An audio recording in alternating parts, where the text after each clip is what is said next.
Le trône est vide, non pas parce que le monde l'a pris, mais parce que tu l'as abandonné, laissant la honte s'y asseoir comme un roi silencieux. L'océan noir qui engloutit désormais ton passé n'est pas un ennemi extérieur, mais le reflet du vide intérieur qui ronge l'âme de l'homme moderne. Du sang invisible coule dans des veines qui ne battent plus avec la force d'autrefois, et le crâne de l'orgueil blessé résonne comme un tambour mort sous la tempête de la frustration qui t'étouffe. Tu as été forgé pour résister, conquérir, être le maître de ta propre volonté, mais aujourd'hui, dans ce silence impitoyable, tu n'es plus qu'un spectre pris entre ce que tu étais et ce que tu aurais dû être. Il n'existe pas de carte pour ce territoire, seulement un mur érigé par le temps et par les choix que tu as faits. Un mur où le vieil homme meurt en silence, enseveli sous le poids invisible de la trahison, de l'abandon et de l'impuissance. Tu sens le monde fermer les portes qui s'ouvraient autrefois à ta confiance. Les relations autrefois solides s'effondrent comme des murailles de sable et l'écho des promesses brisées résonne dans ta poitrine comme un marteau incessant. Ce n'est pas le monde qui a changé, bien qu'il ait changé, c'est toi qui te reconnais méconnaissable. L'homme qui avait des certitudes, qui brandissait son épée avec conviction, n'est plus là. Il s'est dissous dans la brume du doute, écrasé par un poids invisible que même la raison ne peut mesurer. Accepter cette mort intérieure n'est pas un signe de faiblesse, mais un rite de passage sanglant que peu osent en traverser. La douleur que tu ressens n'est pas seulement la tienne, c'est la douleur de tout homme ayant dû abandonner son trône vide pour renaître des cendres de sa propre existence. La lame de l'exil volontaire n'est pas une arme forgée pour trancher des ennemis extérieurs, mais l'outil qui décapite l'ancien moi. Exiler ce que tu étais ne signifie pas fuir, mais abdiquer du trône pour éviter la ruine totale, comme un roi sage qui sacrifie son règne pour sauver son peuple. Le silence qui précède cet exil est le murmure de la mort intérieure, le calme où tout ce que tu croyais être s'écroule, laissant place à une renaissance plus brutale et plus vraie. Marc Aurèle le savait lorsqu'il exilait ses passions inutiles pour conserver la clarté dans le chaos. Les guerriers vikings affrontaient ce rite de passage avec des yeux qui ne tremblaient de pas, abandonnant leur village pour plonger dans l'inconnu, car ils savaient que le retour ne serait possible qu'à travers une transformation complète, et non par une simple adaptation. Ceci est une invitation silencieuse à la guerre intérieure. Seuls ceux qui acceptent la perte totale survivent au chapitre suivant. Seuls ceux qui déchirent le voile de l'identité détruite peuvent forger un nouveau visage dans la lame de la décision cruelle. Car il n'y a pas de retour au même homme, pas à celui qui s'est plongé dans l'abîme de son être et y a trouvé non pas le vide, mais le feu qui transforme. Et tandis que le vieil homme se dissout en silence, le reflet dans le miroir commence à se tordre. Et la bataille la plus brutale est sur le point de commencer. Tu regardes dans le miroir et ce que tu vois n'est pas un homme, c'est un vide. Un puits noir qui engloutit le peu qui reste de ta volonté. Le reflet n'est pas le tien, ou peut-être est-ce le masque d'un inconnu qui a pris ta place, souriant avec les dents usées de la défaite silencieuse.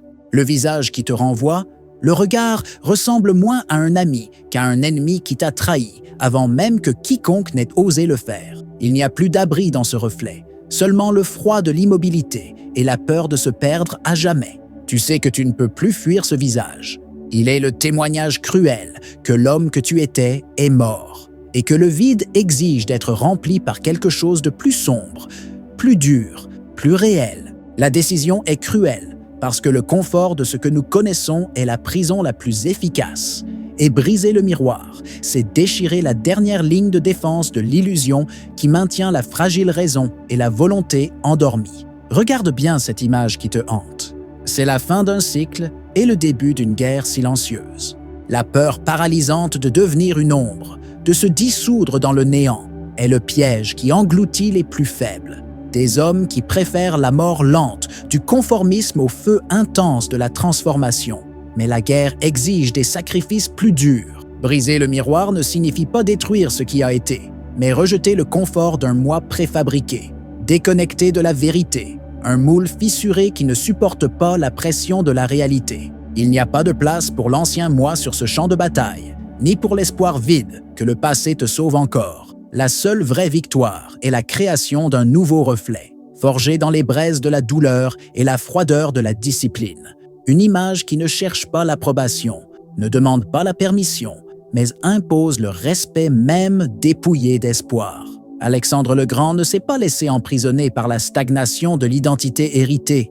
Il a rompu avec les chaînes du passé pour conquérir de nouveaux mondes, poussé par une soif implacable de transformation et de domination. Comme lui, tu dois rejeter l'illusion de contrôle sur ce qui est brisé et assumer le seul contrôle qui reste, le présent, façonné par une volonté inébranlable. La dichotomie du contrôle, enseignée par les stoïciens, n'est pas une théorie vide, mais un champ de bataille où se perd ou se gagne la guerre intérieure. Tu ne contrôles pas ce qui est cassé, mais tu contrôles la décision de comment forger ce qui peut encore l'être.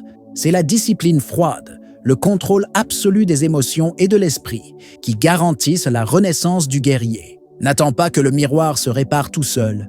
Il faut ramasser les éclats avec des mains ensanglantées, reconstruire l'image, même monstrueuse aux yeux de ceux qui persistent à regarder avec des yeux de confort. La décision cruelle que tu affrontes est la plus difficile, parce qu'elle exige le courage d'accepter la fin de ce que tu croyais être, pour faire place à un être qui ne connaît pas la peur, qui ne se plie pas aux vieux fantômes. Il n'y a pas de pitié dans ce choix, seulement la fermeté d'un roi qui sait que son trône ne sera reconquis que s'il refuse d'être prisonnier du passé. Le miroir ne doit pas être une prison, mais la forge où le guerrier devient ce qu'il n'a jamais osé être. Si tu hésites, le reflet vide t'engloutira et la guerre sera perdue sans combat. Si tu brises le miroir, tu pourras enfin manier la lame du piège émotionnel, la colère qui ne brûle pas l'ennemi, mais consume le guerrier lui-même, avec froideur et stratégie, transformant chaque coup en silence tendu, attendant le bon moment pour la vraie victoire. Car ce qui vient après le miroir brisé n'est pas la fin de la bataille, mais le champ où se décide si l'homme sera ombre ou roi, victime ou maître de son destin. Et dans cette guerre, celui qui maîtrise la colère devient invincible. La colère est un feu sans flamme. Elle ne brûle pas l'ennemi, elle te brûle. C'est une lame aveugle qui, au lieu de trancher le cou de l'adversaire, blesse la main qui la tient. L'explosion violente contre le traître, le destin injuste ou le reflet brisé ne transforme rien. Elle ne fait que ronger de l'intérieur, déchirant silencieusement l'esprit et l'âme. Tu peux hurler contre le monde, maudire ta propre chance, mais le feu de la colère reste en toi, nourrissant la ruine silencieuse qui grandit dans ta chair et tes os. La bataille entre le désir de vengeance et l'épuisement de l'âme est la guerre la plus brutale qu'un homme puisse affronter, car chaque coup porté à l'ennemi dans la chaleur du moment est en réalité un coup porté à soi-même. C'est le piège que beaucoup d'hommes ne voient pas avant qu'il ne soit trop tard. Mais la vraie sagesse de la lame de la colère n'est pas dans l'explosion, mais dans le silence tendu qui la précède et la suit. C'est la patience active, l'attente froide du loup ancien qui connaît le terrain, qui calcule le moment exact pour attaquer. Le guerrier qui comprend que la colère mal contrôlée est une maladie, une blessure ouverte qui ne guérit jamais, devient maître de sa propre discipline. Il ne laisse pas la tempête intérieure déclencher des tempêtes extérieures qui ne font que jeter son nom dans la boue. Transformer la colère en stratégie, c'est retourner la lame contre le temps et l'ennemi quand celui-ci s'y attend le moins, rendant le coup avec précision chirurgicale, pas avec sauvagerie. C'est cette patience que les stoïciens enseignaient comme un acte de domination absolue sur les émotions. La colère n'est pas niée, mais contrôlée et dirigée, convertie en force silencieuse et inévitable. Le silence, dans ce champ de bataille, n'est pas absence, c'est une armure invisible.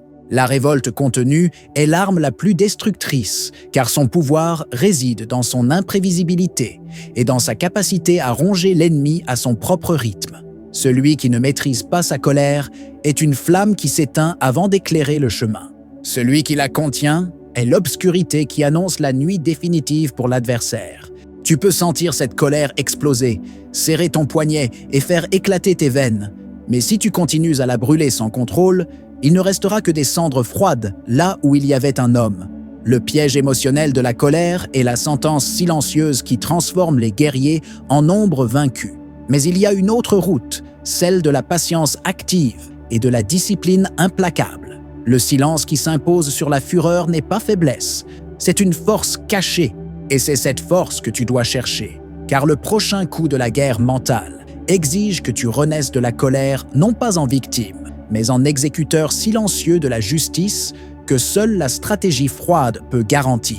Sur le champ obscur de l'âme, où le feu de la colère brûle silencieusement, la bataille finale n'est pas contre l'ennemi extérieur, mais contre le guerrier intérieur qui saigne encore. Et pour gagner cette guerre, il faut s'asseoir sur le trône vide de sa propre honneur, se rappeler que la couronne n'a jamais été perdue, seulement oubliée, enterrée sous des défaites qui semblent finales, mais qui ne sont que le prélude à la résurrection silencieuse. La lutte pour l'honneur est la plus solitaire, mais aussi la plus sacrée. Après la chute, le silence est écrasant, le trône est vide et la couronne semble avoir disparu avec lui. Mais cette couronne, ton honneur, n'a jamais été vraiment perdue.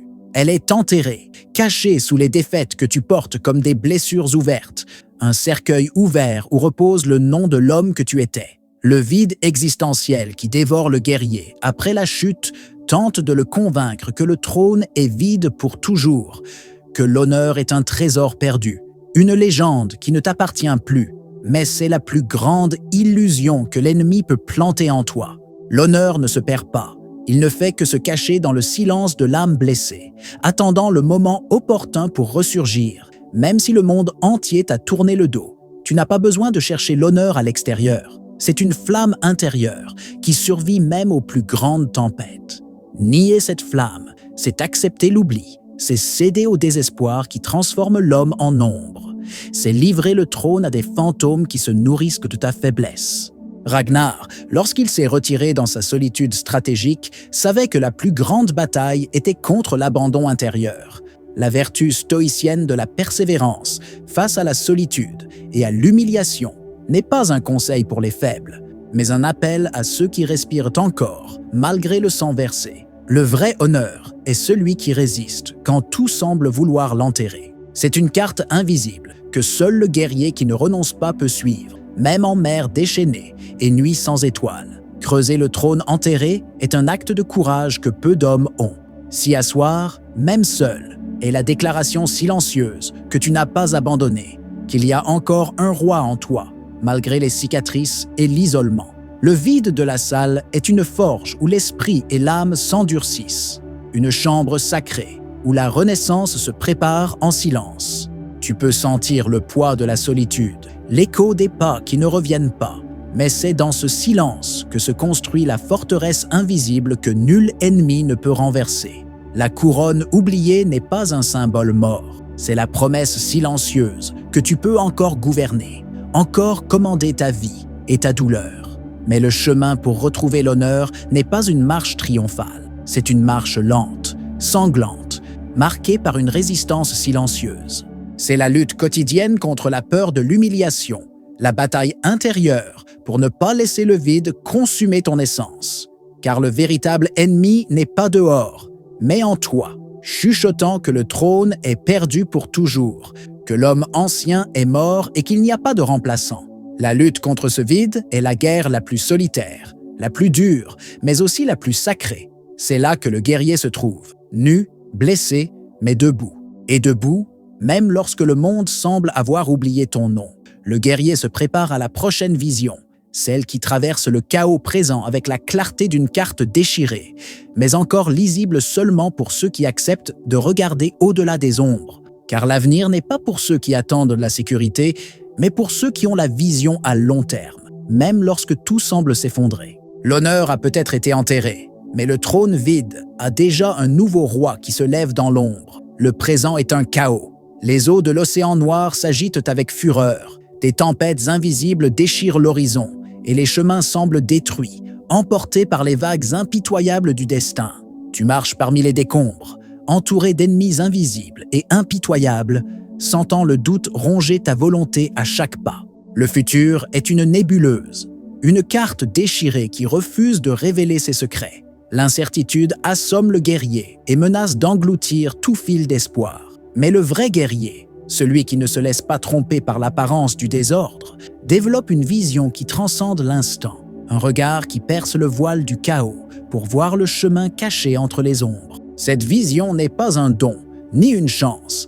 C'est une conquête douloureuse née de l'acceptation brutale de la fragmentation. La carte est déchirée, oui, mais seul le guerrier qui admet cette réalité peut recoudre les morceaux dispersés et voir le dessin entier, celui que les yeux ordinaires ne peuvent atteindre. Il sait que le terrain est traître, que l'ennemi est sournois, mais trouve dans le chaos le terrain fertile où se forge le nouveau royaume. La vision à long terme est un acte de résistance contre le désespoir, une discipline de l'esprit qui ne se rend pas au court terme ni ne se perd dans le labyrinthe des doutes. C'est la capacité de garder le focus sur l'objectif pendant que le monde s'effondre, de se mouvoir avec but, même sans la clarté totale du chemin. Le stratège sans armée est celui qui maîtrise cette vision. Il comprend l'impermanence des choses, la nature changeante du temps et le flux constant des événements. Il ne s'accroche pas à ce qui a été, ni à ce qui aurait pu être, mais embrasse la fluidité de l'existence pour façonner son destin d'une main ferme. La philosophie stoïcienne enseigne que le contrôle absolu réside dans l'acceptation de ce que nous ne pouvons changer et dans l'action décidée sur ce qui dépend de nous. C'est cette vision qui permet aux guerriers de voir la carte déchirée comme une opportunité, pas comme une sentence. Il perçoit que le chaos présent n'est pas une fin, mais le champ de bataille, où naîtra le nouveau trône, élevé par ceux qui n'ont pas abandonné, qui ont affronté le vide et sont sortis avec un esprit affûté comme une lame. Le désespoir du doute peut tenter d'engloutir le guerrier, mais la vision à long terme est l'encre qui le maintient ferme au milieu de la tempête. C'est le feu intérieur qui illumine le chemin parmi les décombres, la lucidité qui transforme la fragmentation en force. Et même si le monde n'offre aucune garantie, le guerrier sait que son voyage n'est pas solitaire. Chaque pas fait dans l'obscurité est un coup silencieux contre le destin qui tente de l'écraser. C'est le rituel sacré de la résilience, de la discipline, de la volonté indomptable. Car seul celui qui accepte la carte déchirée peut voir en entier le royaume qui vient. Un royaume forgé dans le silence, le sang et la stratégie implacable de l'esprit qui ne renonce pas. L'océan noir peut tenter d'engloutir le trône, mais le guerrier qui voit au-delà de la tempête trace déjà les plans pour son retour. Dans la solitude du salon vide, où les échos sont la seule compagnie, le silence se transforme en arme et l'esprit se fortifie pour le dernier combat. La solitude du roi déchu, qui, loin des voix, forge de nouveaux plans. La solitude est une salle sombre et froide, où le roi déchu s'assoit pour écouter le silence. Les voix se sont tues, les pas des alliés se sont perdus au loin, et le trône qui régnait autrefois sur tout est maintenant vide, couvert de la poussière de l'abandon et de l'ombre de la défaite. C'est un salon où l'écho est le seul visiteur, répercutant les questions sans réponse et les promesses non tenues. La volonté de se relever, de lutter à nouveau, est écrasée par la gravité de l'isolement. La solitude semble écraser ta volonté, étouffer la flamme qui brûle encore en toi. Beaucoup d'hommes succombent à ce poids, cèdent au désespoir et se perdent dans le vide, abandonnant leur destin au hasard ou à la démission silencieuse. Mais le roi qui se relève de la chute connaît le vrai pouvoir de la solitude. Ce n'est pas une prison, c'est une forge. Le vide du salon est le champ d'entraînement pour l'esprit et l'âme, un espace sacré où les échos ne sont pas de simples sons, mais des leçons et des stratégies qui préparent le retour. Dans la solitude, le guerrier trouve la clarté que la foule n'a jamais offerte, la discipline que seul le silence impose, la vision qui naît des profondeurs de l'abandon. C'est dans cet exil intérieur que le guerrier réévalue ses armes, affine ses plans, cultive la patience implacable pour la bataille finale. Le silence n'est pas absence. C'est une armure invisible. Il protège des distractions, des illusions d'espoir facile, des promesses mensongères que le monde offre. Ragnar sait que la solitude n'est pas une punition, mais un choix stratégique. Se retirer pour penser, méditer sur les erreurs et les trahisons, est un acte de souveraineté que peu comprennent. C'est dans la solitude que le guerrier se renforce, polit son esprit et son âme, pour que, lorsque la tempête reviendra, il soit prêt à tout affronter sans hésiter. La philosophie stoïcienne enseigne que le contrôle intérieur est la dernière forteresse, et cette forteresse se construit en silence, loin des yeux et des voix du monde. Le roi déchu qui embrasse la solitude ne cherche pas les applaudissements ni la reconnaissance. Il travaille dans l'ombre, préparant le terrain pour l'assaut qui changera son destin. Mais ce chemin solitaire est dangereux. Le désespoir guette dans les ombres, tentant de voler la force du guerrier.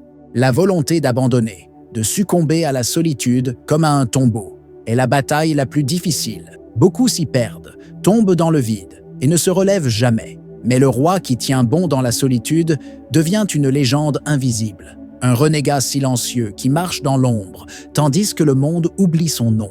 Il sait que la vraie gloire ne dépend pas des yeux des autres, mais de la valeur propre. Une valeur qui fleurit dans l'anonymat, nourrie par la discipline et la patience implacables. C'est la solitude du roi qui refuse de mourir, qui se prépare à renaître dans l'ombre, armé d'un esprit aiguisé et d'une âme incassable. Et tandis que le salon reste vide, la blessure cachée dans le guerrier pulse avec un poison silencieux. Une blessure qui ne sera guérie que lorsqu'il choisira de couper la source qui l'alimente, rejetant le passé qui ronge ses veines. La blessure que tu portes ne saigne pas, elle ne coule pas, elle ne se montre pas. C'est invisible, silencieux, un serpent venimeux qui se cache dans les profondeurs de l'âme, rongeant chaque fibre de ton être, sans que le monde ne le voie. C'est le poison de la trahison non exposée, du rejet sans voix, de la douleur condamnée au silence. Cette blessure est plus mortelle que n'importe quelle lame physique, parce qu'elle paralyse le guerrier de l'intérieur, le rendant prisonnier de sa propre souffrance. Tu peux faire semblant d'être debout, mais tes veines portent le poison qui affaiblit le cœur, empêche le renouveau, transforme la lutte en fatigue et la résistance en capitulation silencieuse. Reconnaître cette blessure est le premier pas pour ne pas succomber. Beaucoup refusent non de regarder en eux, craignant ce qu'ils trouveront, préférant l'aveuglement confortable à la vérité douloureuse. Mais le poison ne disparaît pas par omission. Il se répand, empoisonnant chaque décision, chaque pensée, chaque désir de renaissance. Identifier la source de ce poison est une bataille silencieuse qui exige un courage plus grand que n'importe quel combat extérieur. Il ne s'agit pas de traiter la blessure, mais de couper la racine qui l'alimente. Un rituel de purification mentale qui exige discipline, froideur et un engagement implacable envers la vérité. Le poison doit être exposé, affronté, neutralisé avant qu'il ne dévore le guerrier complètement. Les histoires de soldats ayant survécu à la torture psychologique montrent que l'esprit peut être une forteresse ou une prison. La neuroplasticité n'est pas que science. C'est l'arme que tu peux utiliser pour reprogrammer tes pensées, redonner sens à la douleur et transformer le passé en apprentissage. Pas en prison. Chaque jour sans couper la source est un jour de plus où le poison coule librement, affaiblissant ton corps, ton esprit, ton âme. Le processus est brutal parce qu'il exige que tu affrontes sans relâche tes propres fantômes, que tu abandonnes l'auto-apitoiement et que tu embrasses le sacrifice silencieux de la transformation. C'est le moment où le guerrier décide s'il sera esclave de la douleur invisible ou maître de son propre destin. Le poison ne choisit pas ses victimes, il attend que tu te rendes. Mais le choix de couper la source, d'affronter la blessure cachée avec la lame de la discipline et du courage, est ce qui sépare ceux qui restent perdus dans l'obscurité de ceux qui renaissent dans la lumière de la stratégie et du contrôle. Parce qu'aussi longtemps que le poison n'est pas extirpé, tu continueras à saigner intérieurement, une rivière invisible qui coule lentement et mortellement vers la mer de l'oubli. Et tandis que le guerrier affronte cette lutte invisible, le monde extérieur reste indifférent. Le silence de la douleur cachée n'est brisé que par l'homme qui choisit de marcher dans l'ombre, renonçant aux applaudissements, embrassant l'anonymat pour forger sa vraie gloire, une gloire qui ne dépend pas des yeux des autres. Un destin est réservé à ceux qui choisissent que la solitude de l'ombre, être renégat silencieux, fantôme invisible dans un monde qui a oublié ton nom, mais pas ta force. Tu ne cherches pas les applaudissements, ni l'éclat faux des foules. La vraie gloire est celle qui naît dans l'anonymat, loin des yeux qui jugent et des voix qui mentent. Marcher dans l'ombre n'est pas une faiblesse, c'est une stratégie. C'est l'art subtil de survivre quand le monde t'a tourné le dos, de travailler en profondeur sans bruit, de forger la lame invisible qui brisera les chaînes de la médiocrité. Le renégat sait que le vrai pouvoir ne dépend pas de la reconnaissance extérieure, mais de la valeur intérieure, d'un honneur cultivé dans le silence, loin du théâtre des vaniteux. Être renégat, c'est porter la douleur de l'invisibilité, le poids du rejet, le silence qui étouffe même la voix la plus douce. Mais c'est aussi savoir que l'isolement est une forge, un champ d'entraînement où l'esprit et l'âme deviennent indestructibles. Le monde peut oublier ton nom, mais tu n'oublieras pas ton chemin. La discipline implacable, la patience féroce, la volonté de faire, ce sont les instruments du renégat silencieux. Il n'attend pas les applaudissements. Il agit, construit, grandit et attend le moment pour surgir de l'ombre avec la fureur et la précision d'un tonnerre inattendu. Le renégat sait que son combat n'est pas pour être vu, mais pour être ressenti. Une marée silencieuse qui renverse la marée de l'histoire. Comme les Vikings renégats qui ont survécu hors de l'armée, vivant en marge et en limite. L'homme qui marche dans l'ombre rejette la faiblesse des applaudissements et la dépendance du regard d'autrui. Sa vertu est pour la vertu elle-même, pas pour les louanges vides. Il devient dangereux parce que sa force n'est pas bruyante, mais constante et létale. Pendant que le monde se distrait avec la lumière éphémère, le renégat aiguise ses armes, aiguise son esprit et se prépare pour l'assaut que personne ne verra venir, jusqu'à ce qu'il soit trop tard. C'est le cycle final du voyage, où le silence est l'armure la plus affûtée, où l'oubli est la protection qui permet la renaissance.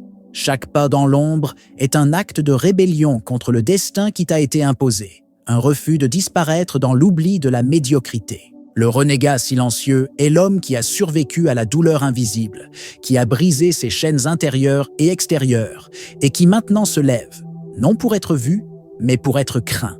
Que l'ombre le couvre, que le silence le fortifie, car c'est dans l'obscurité que la lame du guerrier devient mortelle. Chaque lame portée dans cette guerre intérieure est un coup porté contre le mensonge du retour facile. Tu ne reviendras pas le même, car cette guerre exige que tu meures à l'ancien homme, que tu affrontes tes fantômes et que tu te lèves dans l'ombre, armé de silence, de douleur et de stratégie. Seul le vrai guerrier accepte ce chemin.